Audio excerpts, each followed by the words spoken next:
Bonjour, aujourd'hui je vous parle du sucre. Alors d'où vient le sucre? Le sucre vient de la betterave sucrière et de la canne à sucre.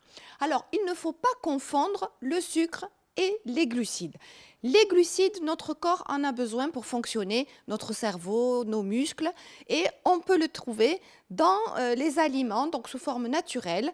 Alors aussi bien sous forme d'amidon dans tout ce qui est aliments céréaliers, sous forme de lactose dans les produits laitiers et aussi sous forme de fructose dans les fruits. Alors, ces glucides sont vraiment indispensables. Par contre, le saccharose qu'on trouve dans le sucre raffiné n'est pas du tout vital et on peut vraiment s'en passer.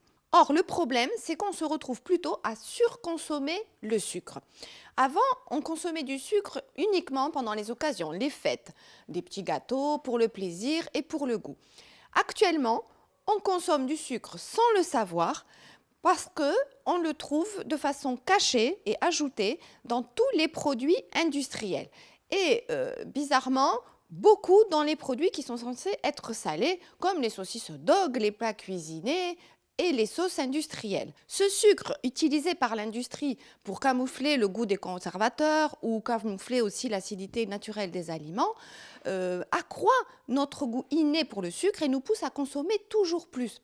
Sachez qu'on peut consommer jusqu'à 15 sucres par jour sans le savoir, alors que l'OMS nous recommande de ne pas dépasser 8 sucres par jour. Et ce sucre est dangereux pour la santé. Il est un facteur déterminant dans l'apparition de différentes maladies comme l'obésité, le diabète de type 2, les maladies cardiovasculaires et même la cirrhose du foie.